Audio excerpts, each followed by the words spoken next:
Ooh, look at that. It looks like it actually hit the LinkedIn this time. That's sweet.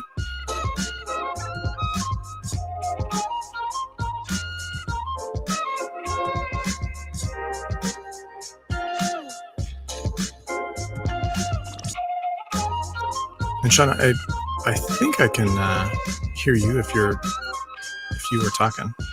I'll try now. How are we on echo? You sound good to me. If I'm not echoing, if you're not echoing to yourself, that might be good. Well, now the only thing is I have to pick which of the 646 tabs we're on. And I don't know if this is a thing, but obviously this would be an appropriate time for our organization to reboot all equipment now. Oh, I saw that too. Yeah, and I was like, hey, your thing. We need to reboot all this stuff. We're doing an upgrade. I'm glad we're safe. It's good. It's good. Yeah. Now my only problem is I can't find, as funny as this sounds, you. There you are. Yay! All right, progress. And I'm going to move over to this one.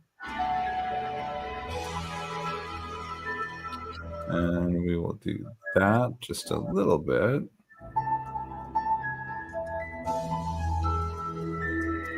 That works, I think. I hope.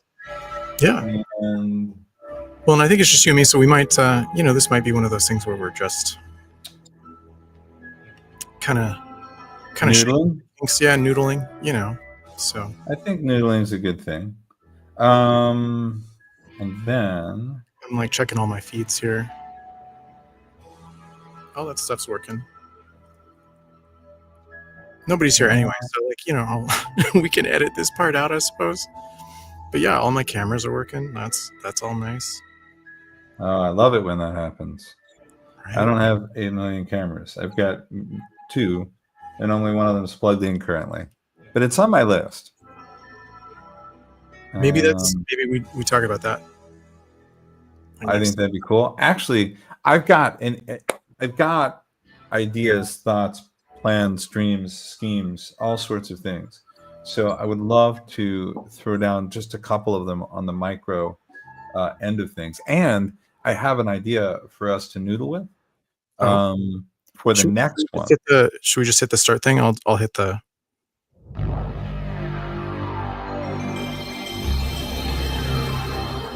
And I'll bring you in. I think I hit this button to bring you in. All right, that part worked. Okay. Hey, look at that. Amazing. Vertical video, normal video, vertical video, normal video. I feel like a bit like Wayne's World. It's all good. How you doing, sir? I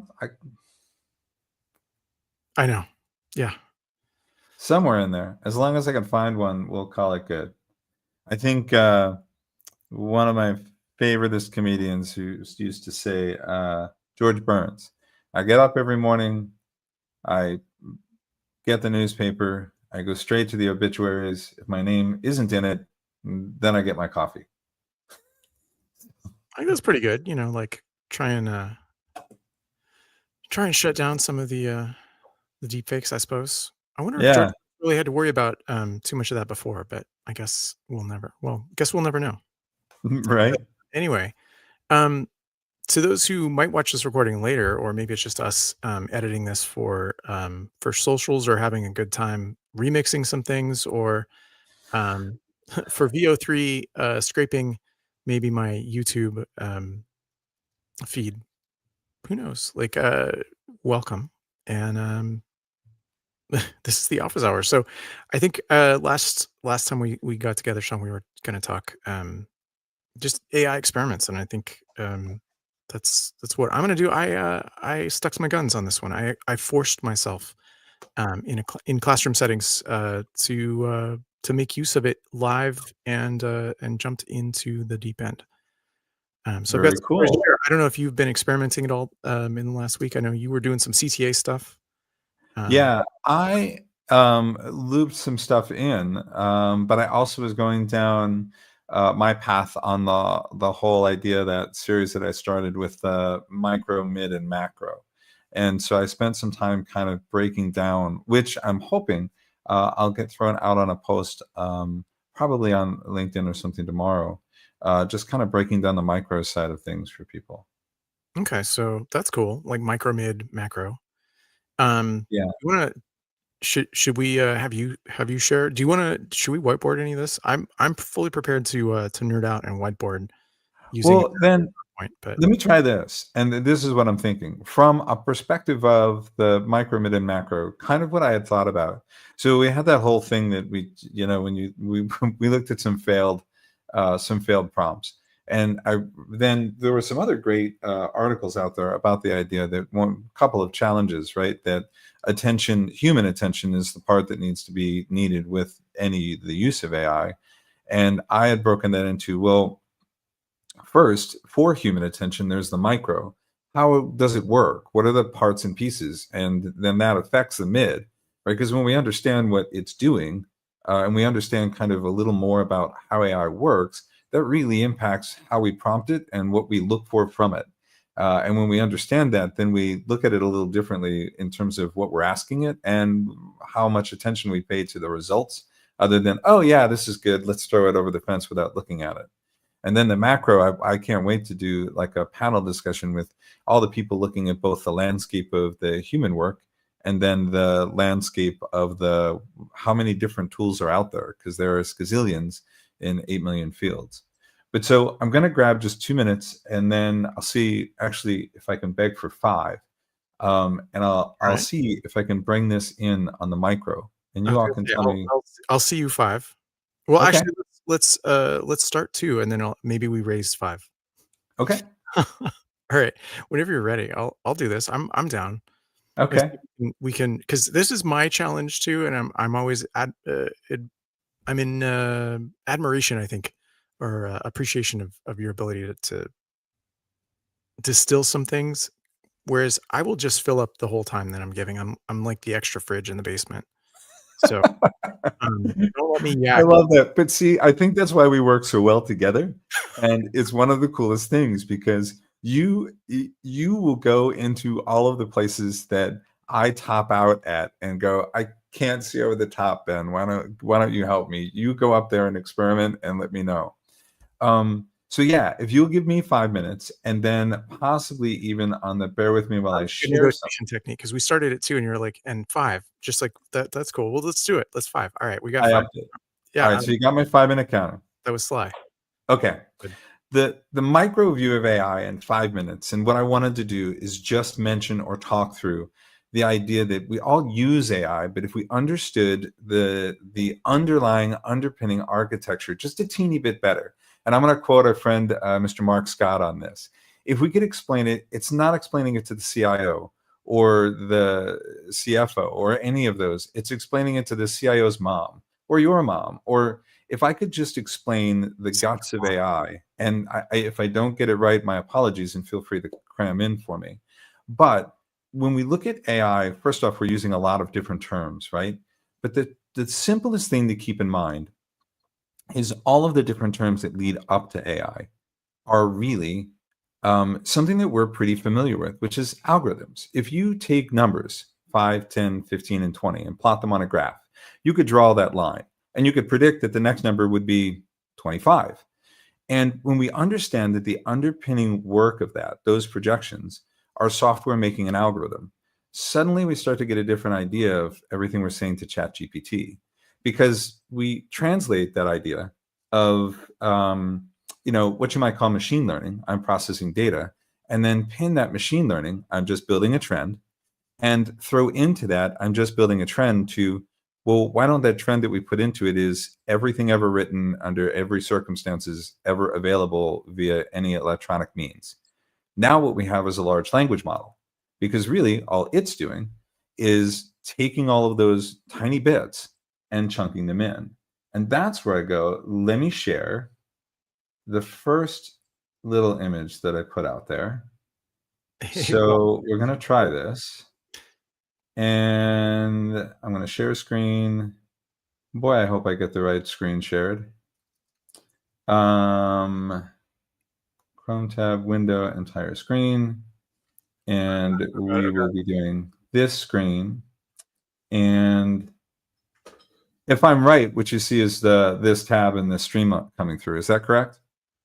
Well, it might if I didn't completely lose all my stuff. So let's see if it worked out. Oh, hey, there we go. All right, we made it. Sometimes my like, and I feel like I should give you back some Should we go like that?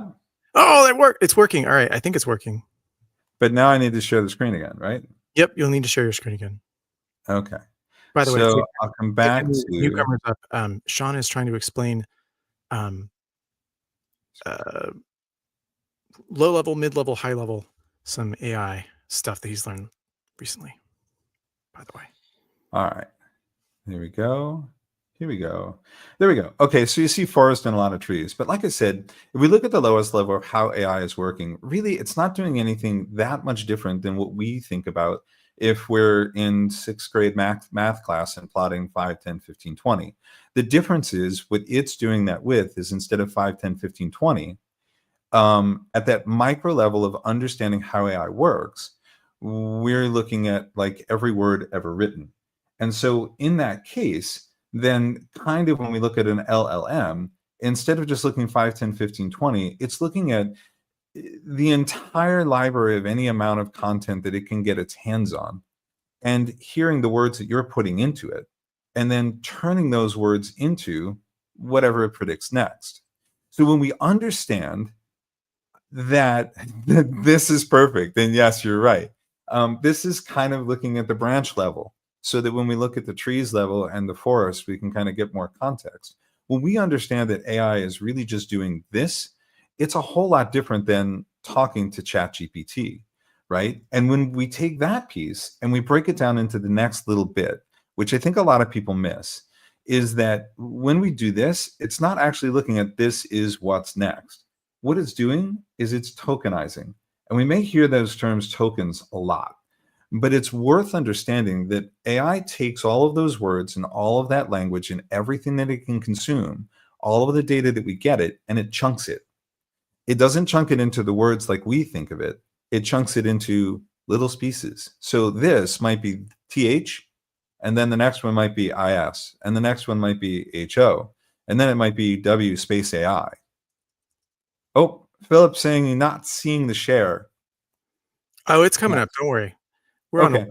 lag. Well, and if we have the recording, Philip, I'm hoping. Okay, good, good, good. So when we think about the fact that AI is processing data in that way, then when we're asking questions of it, first off, what it's taking of those questions, it's not hearing us like when I talk to you, Philip, or Benjamin, when you talk to me, or it's taking chunks. And just like it was saying, well, based on those chunks, the next logical one is 20. It's taking those chunks and going, based out of everything I've ever seen written or ever seen said, probably this is what you'd like to hear most. And it spits out its own little chunks. Thank you. Yeah. Well, it took me a minute to share too. But so this is the micro level of understanding AI. And if we look at that micro level of understanding AI, when we have conversations, whether it's Claude or GPT or any of those things, and we realize it's tokenizing everything we say, putting those tokens into a projection model and going, based on that, probably the next thing to spit out at you is this. Oh, and I want you to communicate back to me, so I'll add a question or an offer so that you can give me more information. Doesn't that change the way you prompt AI? And if you talk to AI understanding that micro level of how it's working, doesn't that also change how you might want to look at the answers? And that's why I wanted to have that little section about talking about micro. And that's it. So I'm going to stop share. All right, good. I'm glad And you picked up on that subtle sound cue there. Um, how'd I so work? yeah, no, that was great. That was great.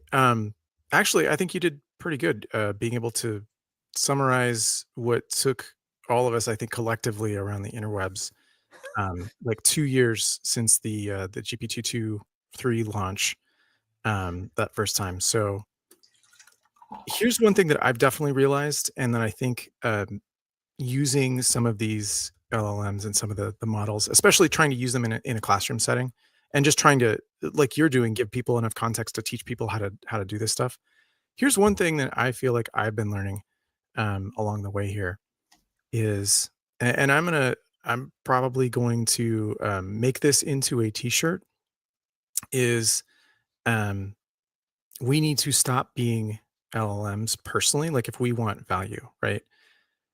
I gotta admit that, like, one of the things I used to do as, a noob in consulting roles and in classrooms or anytime I was in a meeting is I wanted to be, um, the one who always had something to say, and I always wanted to interject myself, and so, um, I failed the Covey's sort of maxim about, not listening to responds, and I used to listen to respond instead of listening to understand, and I think that, practicing that has made me better at prompting, but it's also made me kind of like giggle a little bit about how some of the models and how we've kind of constructed them in a few of these chatbot settings, how and why they fall apart, because they're just listening to respond, not to really understand. They're not looking at all the context unless you are very clear about the context around everything. And so by learning how to prompt and context engineer, I think we all get better at listening and communicating with each other. So, like, I'm gonna Yeah. say that for one, like, that has been a huge, like, kind of like a big moment for me for like, all right, this I think this makes a lot more sense. That's brilliant, Ben, and it's funny because yeah, I never thought about GPT as having that, growth challenge.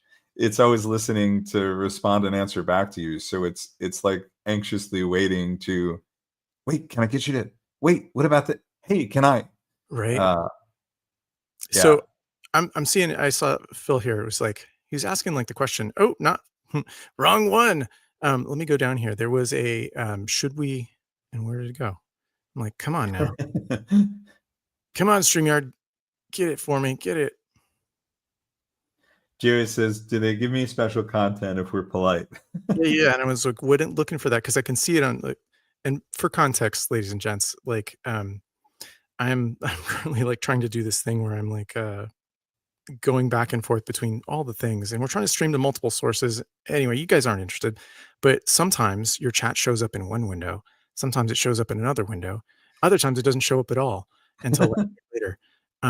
And so I'm like on like a 15-second delay as I'm monitoring the LinkedIn live thing here, and I'm like, but anyway,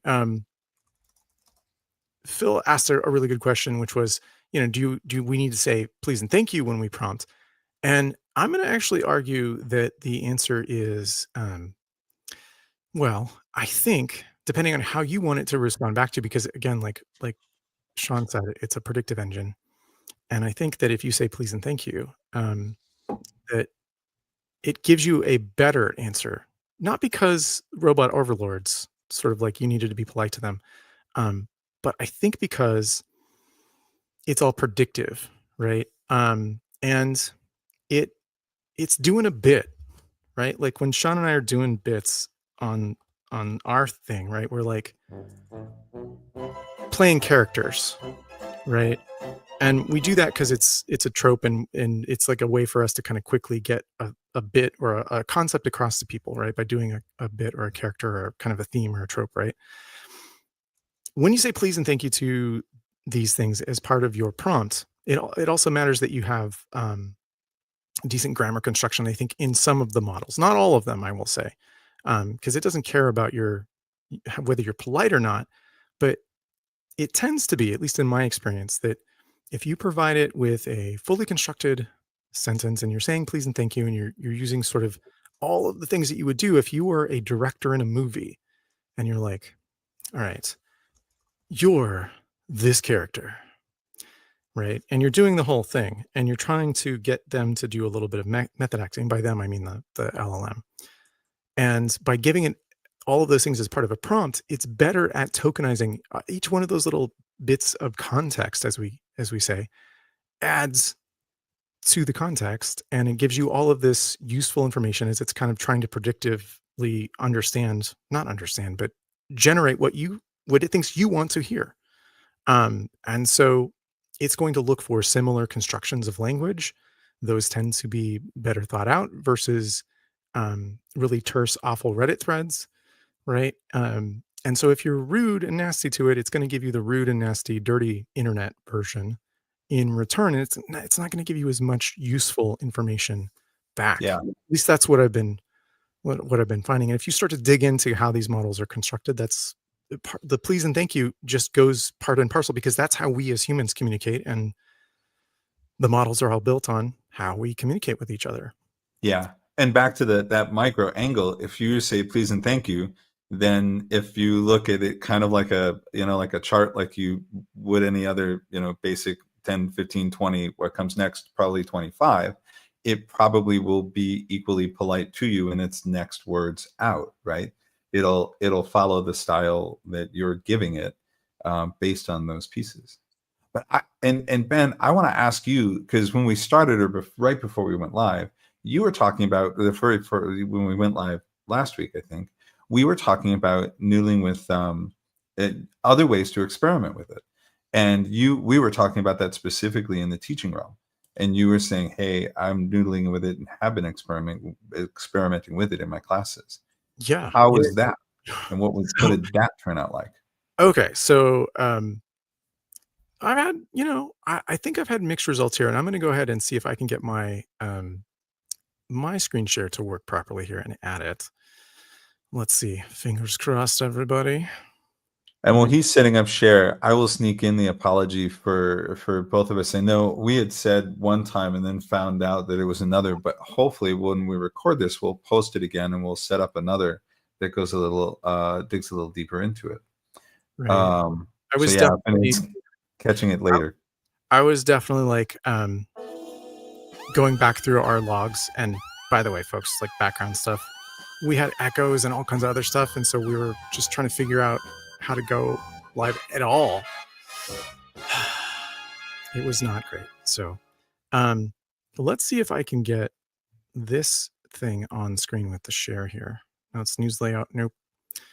No, no, no, no. Maybe we can get this going.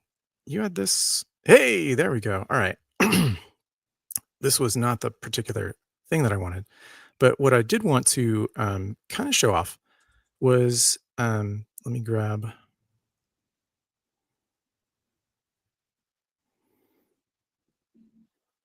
Oh my gosh, like I've got a whole mess here.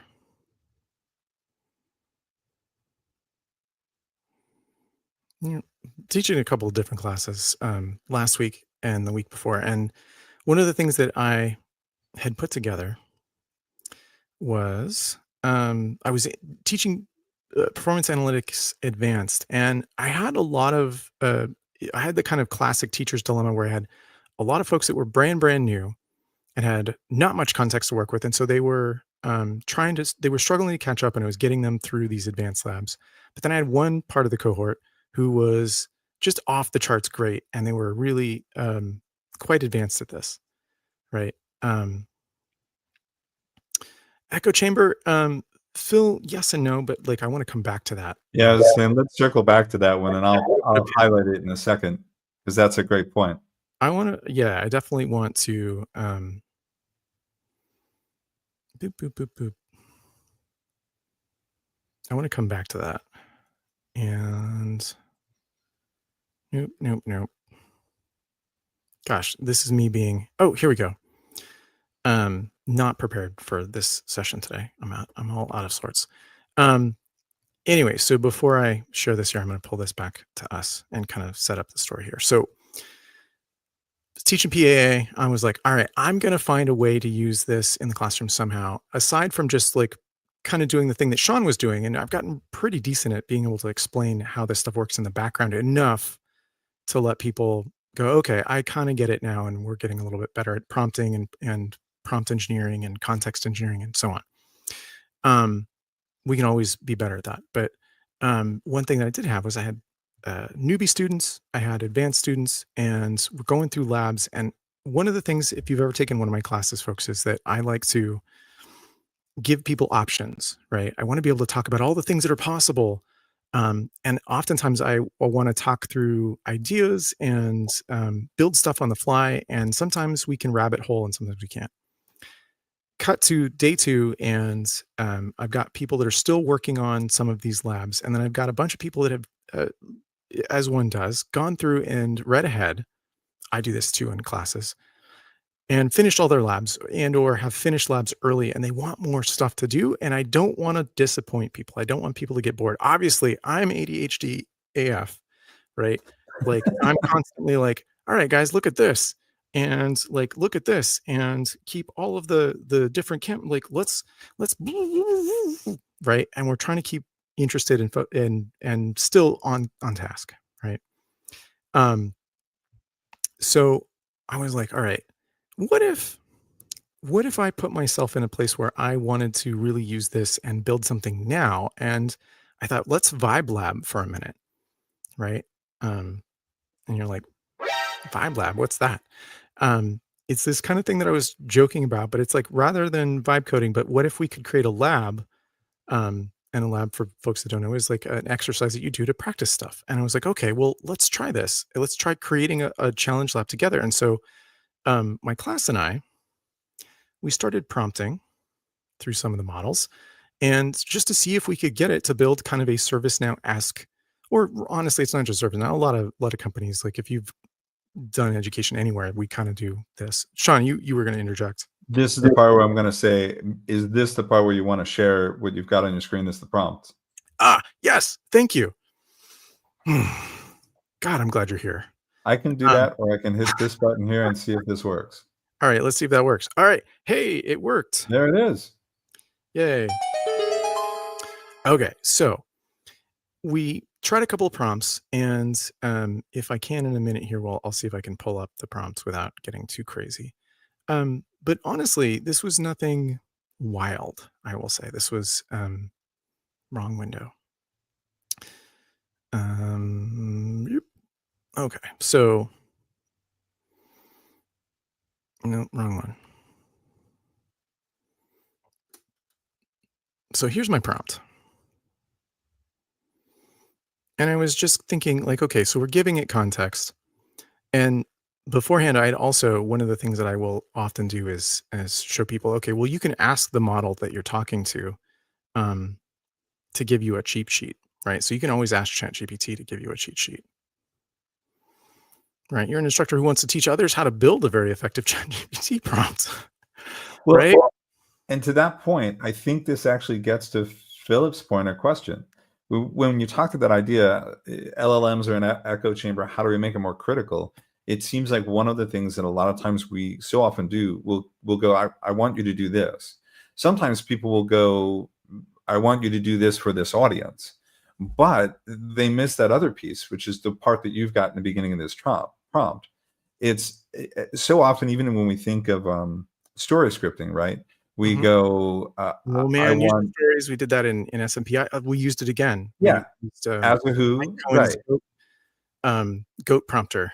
I'll tell you more about that. But yeah, you Yeah, but here you're adding an extra piece. You're saying you're not going, I am this. You're going, no, GPT, you are this. you are And this. therefore, in terms of making it more critical, you're going, before I tell you who you're talking to, let me tell you who you are.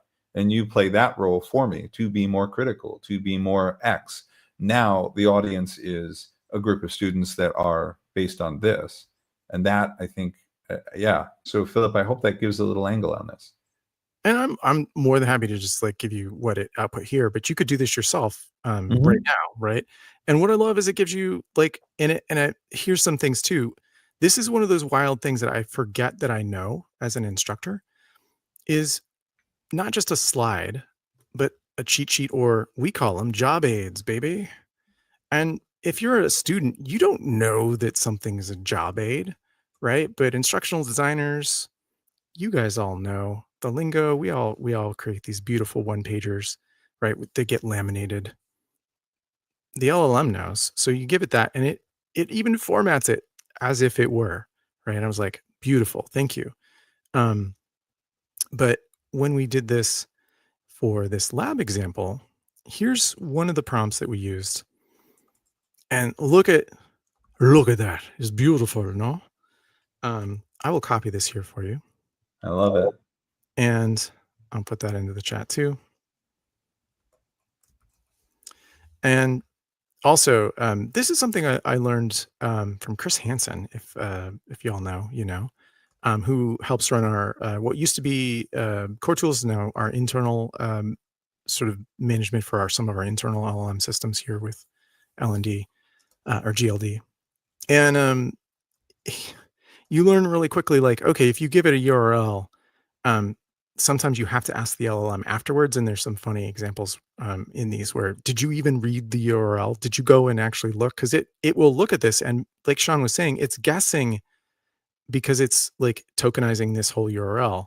It knows generally what we're talking about. But if you give it like a really specific one like this, sometimes you also have to say, hey, please ensure that you go and parse or deconstruct or um, summarize the document at this address. You have to go and be explicit about it, because it's like, oh, I know that this is this website. I know what this website is generally about. I know what D3JS is generally about. I know that it's this or that. And it'll fill in the blanks, right? It's just responding, which is interesting. But so we did this kind of prompt, and I was like, okay, here's what we need. We're building a challenge lab, demonstrating the following capabilities, using the technical editor in the platform, blah, blah, blah. Here's what they would generally need to know, right? I was delighted at how good the outputs were. And I tried this in a couple of different systems, by the way, and got similar results. I have a few of these. I'll post like a zip, and you can do some comparative analysis for performance against different ones. So I've tried Claude, I tried GPT 5, and a few others, and got something similar to this, right? So here's the one that just came out of OpenAI's model, right? And I'm like, okay, cool. Like this looks kind of similar to what we might see in a classroom setting, and it gives you kind of enough right away. If you're somebody who's been working in the ecosystem for a while, you go, okay, I get some of the prereqs, cool. And you might see some areas where you're like, all right, I kind of understand. It actually added a couple of little bits of context that I liked. Um, but right away, I was like, this is actually enough for me to start. If I were like an instructional designer or curriculum developer, I could legit like use this as a decent starting place. Because I Yeah. know that for most audiences, I'm going to need to add some confirmation of context, right? I'm going to need to add some screenshots. Um, Yeah.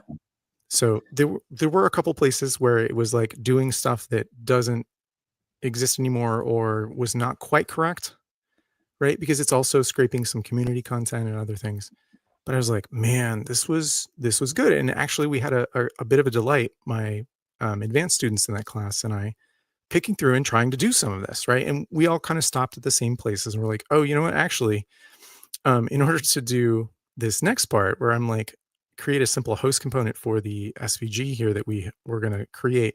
Oops, I actually need to install the ServiceNow CLI or the command line interface. Like, Yeah. um, yeah, okay. That means that gonna need to ensure that people know how to install Node.js and use npm like package managers and such. Well, and this gets me to the part, and this is kind of the reason I'm wanted to go through the micro is when you understand that it's doing predictive, and it's Mhm, just kind of going, this is the next thing I see in the arc that I would spit out to you. The fact that you're looking at it and going, I only take this as a starter. And I remember you and I having that conversation years mhm. ago when this first started, and going, it's kind of like like a sourdough starter. Yeah, It should always be looked at as not the final product, but the thing that helps you get going so that you mhm. can tune it. And doing things like adding the command line or adding those pieces as the starting point is good. But if you just took the initial prompt and threw it over the fence and went, okay, you're done, that would be not quite as good. You'd be like, "No, that's not gonna work. You can't serve anybody sourdough starter. It's a little nasty." Right. So, Yeah. Well, and you're a brewer too, right? If you do right, you just hand them the hops and go, we're done here? Here, enjoy. right, right. For a certain audience, I did, by the way, used to teach what I used to call brew school, and we would talk about like the characteristic of hops as a learning exercise. Everybody, you can actually take fresh hops and the crappiest beer you've ever had and combine them together in a French press, and it actually does some delightful stuff. And you can learn about the characteristics of some of the finer points of hops, like all of the delicious little phenol esters that come out of the we call them the beta. There's the alpha oils and the beta acids, and the beta acids are the things that add the fruit. Anyway, we could go and on and on and on, but That's okay. for when we can get Jason Driscoll on here, and we'll do the AI and brewing. All right, all right, all right. Um, today's content's brought to you by beer. Uh, but from a classroom perspective, here's what this did for me. It gave me the ability to not just talk about what's possible, right? Because we can always do a little bit of theorization, but this gave folks a stub, a handhold, myself included, to really start building out some of these things that are possible. And I know that they're possible. And I know that from my experience and my context and all the things, I know what to ask for, right? I know what to ask for, but who would know to ask for this stuff unless you knew some of the other things around it? And I think that's where we're like, we humans, folks, we still have a lot of value. Like, don't let anybody like don't get yourself down on this. Yeah. Um, this is a cool tool. It still requires though. It gives you what you put out, or it gives you back what you can put out, right? And so if you don't have anything interesting to put into it, like you're not going to get that much interesting stuff out. Yeah. Where all the fail cases come from, and some of the frustration, and I think a lot about I think, we all can relate to garbage in, garbage out, right? Um, it's that same thing. Well, but and this is the interesting thing to me because this is where I really think that the human element almost doubles down because where you get more value, and you just did this in your class, right? Mhm. Is not when it's just the one human looking over the prompt and throwing that in, but when we get collaborative. So when we get from the it's you prompting it and you reviewing it, but when you do it with a class, now you've got multiple humans engaging together in a mini community. And I think that gives it almost I don't want to say it doubles down. It 10x's the what you're able to do with the prompt and what you're able to do with the results of that prompt, I think. I'm gonna take a technical pause for a minute here, and I'm like, Oh, Jerry asked if you could zoom in on your yeah, I saw it, like, we're share. maybe we're crossing too many of the streams at this point, but I was like, my StreamYard chat suddenly decided it wasn't gonna do its thing. I'm like, "Should I reload? Should we reload?" Like, I'm gonna roll the dice since you're still here as a host, like, maybe that works. So, like, let's see if this works for a minute. Still shows live. Let's find out if this Okay. Well, it looks like Ben threw it to me for just a moment while he jumps back in. But in the meantime, if we've got questions on the live stream, here he is. He's back. will it work? I You're think it may back. have. Yeah. Awesome. Okay, cool. Because now I've got chat again, at least, and now I can kind of see some stuff. But because honestly, I'm seeing some cool stuff come in from LinkedIn. And if it doesn't show up in my little stream here, Phil, per usual, Mr. Philip Swan, um, if you have a second, Phil, if you're in a spot maybe where you want to jump into this, like I feel like I'm gonna yoink you out of the seats here and bring you up on stage if you want. Because I will just hit you with an invite here because you've got some good stuff per usual, Mr. Man. I'm feeling like let me hit you up here. Let's see if I can hit my notifications. Be sly about this. It's all bing bong. You may now move about the cabin. Hmm. Phil. Chat, chat, chat, chat, chat, chat, chat. Messaging. There we go. While I'm vamping here, folks. Um, And looking back for Phil. there we go. Badunk. some of us recognize that LinkedIn chat, just like we recognize that like little Slack. My cats respond to the Slack sound effect, and I really miss Slack sometimes. Oh my gosh. Yeah, don't yeah, like, don't even get me Right, started. right, right. God, I need to I'm hit. like, "Oh, I miss the days," and occasionally my phone will still chime with it. But alas, And the Discord sound. So you yeah. all know where we get our bread buttered. I am definitely encouraged and motivated by messaging, as we all are. So we've all been trained. Um, all right, let's focus back, and we'll see whether or not Phil bites or goes deep with us. I know. Well, and while we're waiting for Phil on that, then let me distill again and bring us back into. So we had two key pieces to bring this in, right? We had the micro, which is if you understand how AI works at the end, and it's really stringing tokens or pieces of words together, then it's kind of predicting what words you would like to hear next and puts that right on its little chart. But then we went into you kind of noodling around with students and using that concept in the classroom, both to help them work with AI themselves, but also to um, kind of make the learning more interesting, right? By describing the information and coaching AI as an instructor to an audience of experienced consultants, which I think a lot of people sometimes when we do that, we say, as a who, I need what so that why, but you added that extra piece. You are who, speaking to who, needing what so that why. And then we got to those core pieces of putting out that as your presentation component and then we kind of rolled from that idea into taking that input and evaluating it collaboratively as a group rather than just throwing it over the fence. So I think those are our key bits and pieces, right? And now I just go, do I'm we gonna have, unmute now because I think I managed to figure this out again. Um, is Phil in? no, it's fine. Whether or not he does or not, we'll see. But not to put him on the spot there. Um, it was one of those things where I thought, you know what, this is fun. Let's just throw him in here. Um, but it's all good. I was going to say that I was just enjoying some of the commentary there on stream there. So I thought, hey, maybe we'll throw that together. But um, the thing that I am most delighted about, other than being able to like show people, okay, or at least um, advance some of my own nefarious goals in a classroom where I want to be able to I want to give the people what they want.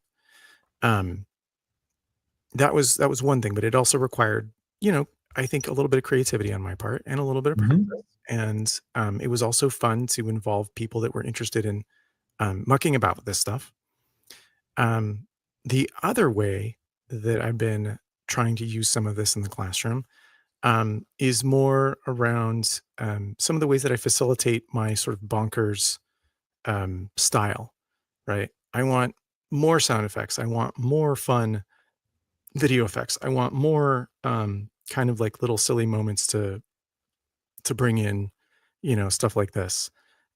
I want to kind of leverage more and more and more, like, just being able to do kind of fun things like where we do whatever, right? Like the kind of classic reaction stuff that I'll do in a classroom, like adding things like this, but like trying to use AI to do some of those effects, right?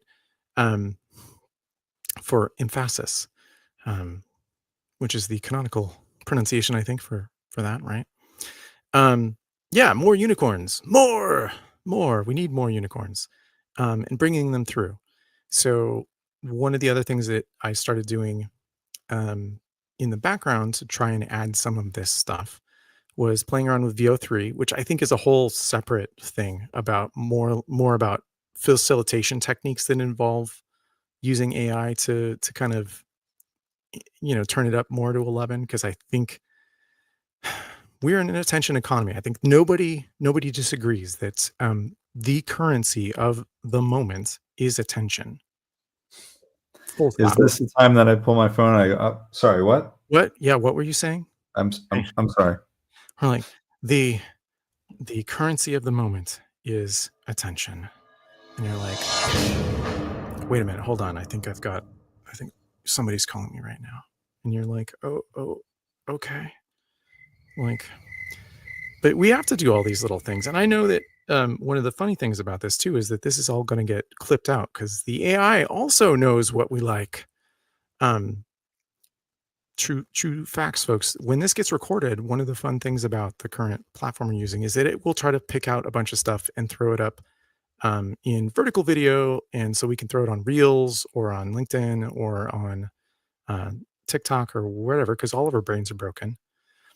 So I I think in addition to forcing myself to jump in and use AI in the classroom to kind of build more content more quickly and iterate through that stuff, kind of like vibe coding, I'm also trying to use it to figure out how we get your attention and find out how to give you the right information rather than the wrong information.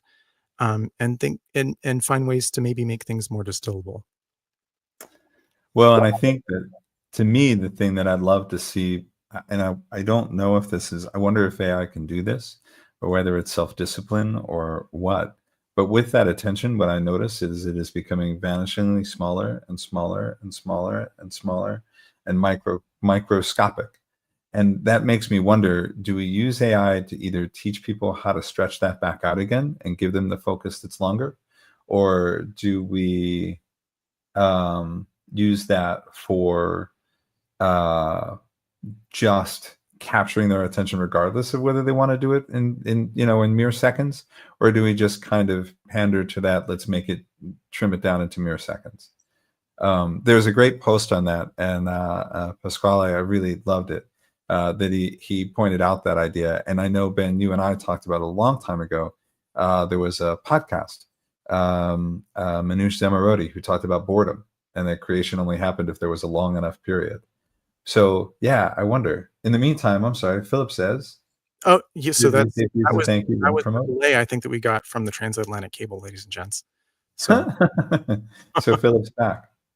no, I think, this lets me know that, I need to work on maybe some of the underlying, um we need to flush some cats out of the tubes, um, of the internet, um, with how I've set up, some of our stream There's a graphic I want for you to sneak in, is a cat getting flushed out of a tube squirting across the screen, like hair all tail all of fluff and all of that. Holy Could cow. be could be that perfect moment. Do okay, Mine are so tucked away. do you wanna rabbit hole for just half a second then? Because we could. I'm I'm okay with that. Well, let's do it. I think we've But got, like, maybe 9 we're more running minutes. out of our window, right? Right, we are running out of our window of time, but, I will say that one of the things that let's not do the infinite stuff here. Um, was that if we get the right one here.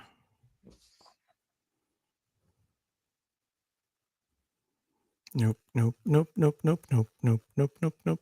All right, here we go. Um, so I've got a few VO3, I think is what it's called, credits. But there's actually some really great prompting specific to video here. Dude, we could do a thing like where we Do start that. with an image, right? You can generate an image on one of your things and then immediately have it, the fire in the room begins to burn, blah, blah, blah. This little like nugget right here, maintain the style of the image, is pretty clutch. So I was already I'm starting to think of ways to use that in a classroom. I'm gonna back up and go, VEO or Yeah. which tool? Here, let me just throw this in the chat. For both my benefit and everyone else's.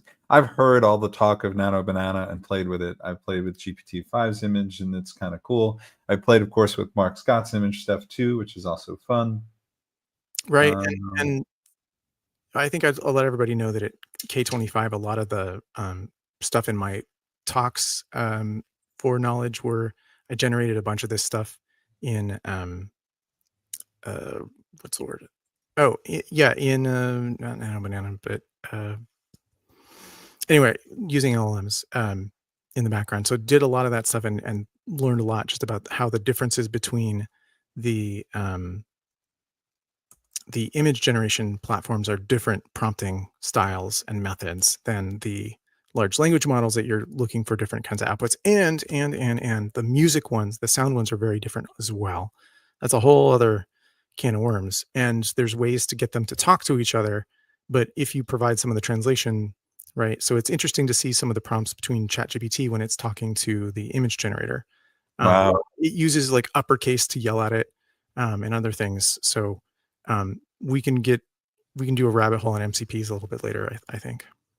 But Yeah, I think this is one of those. I'm going to be summing this up and putting together a distilled version with just the notes, but it's liable to take me most of next week to get it all together. so if we need a cat, like popping out of a tube and like shooting across the internet, we're there. We could do it. Like we could probably generate something workable to use in a few clicks.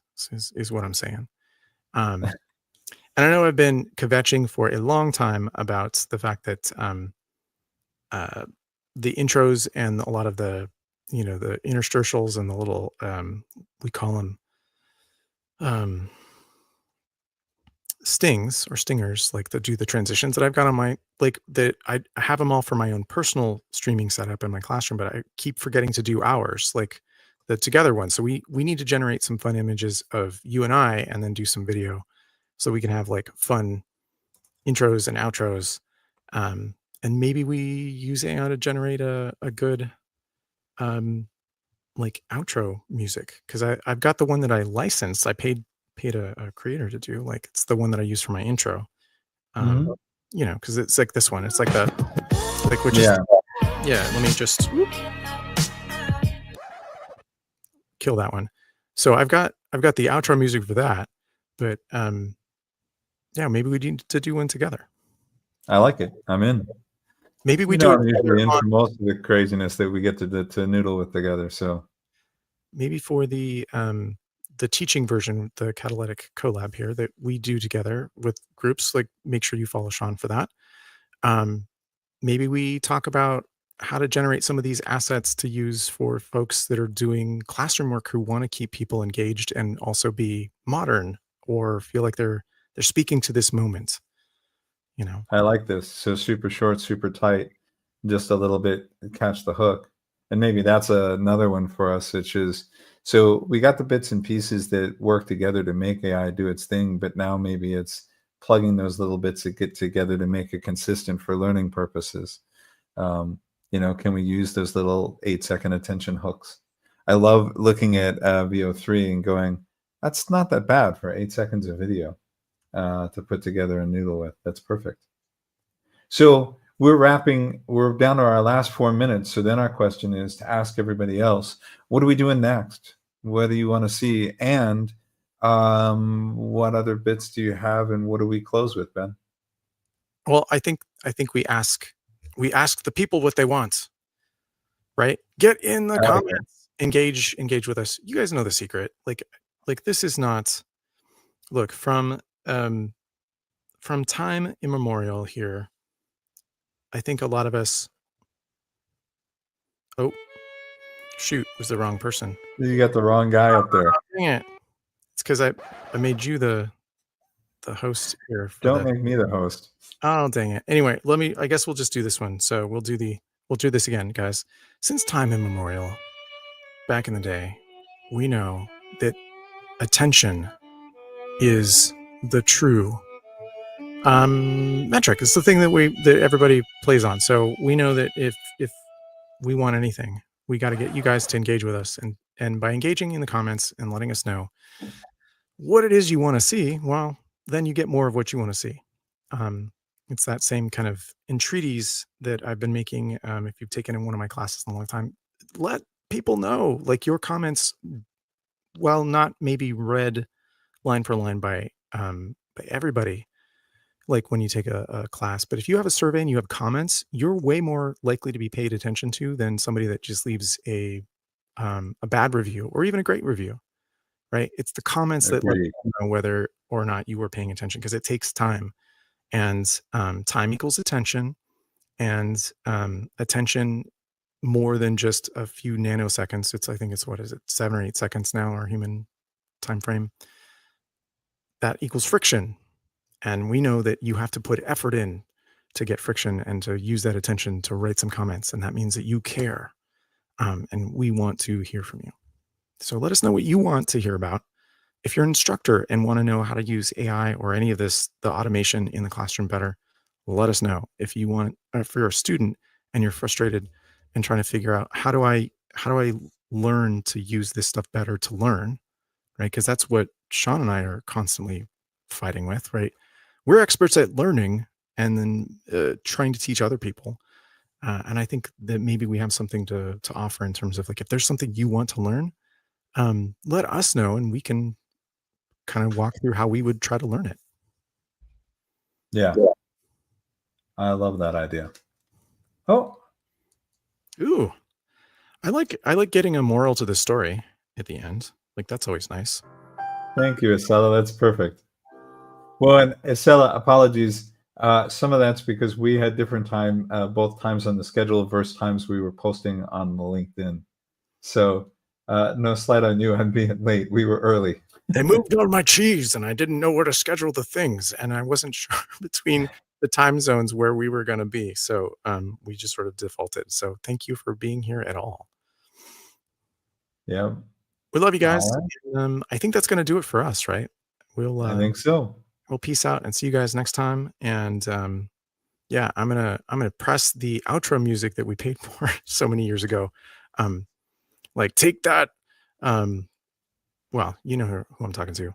It doesn't have an Right. outro yet, but so um, that'll do it for us, and we will see you guys next time on the office hours. Looking forward to it. See you guys. Oh, and still, Ben, come on. What is with you and the? Let's see if we do that. We just switch it. All right. There you go. All right, we got it. We did it, everybody. We did it. Thank you, Estella. Thanks, Jerry. Great to have you, and great to have Philip here as well. Really appreciate having you guys join us. All right. More next time. More next time. We will have a much tighter show, I promise. All right. Take care, y'all. See ya. I'll let you hit end stream, sir.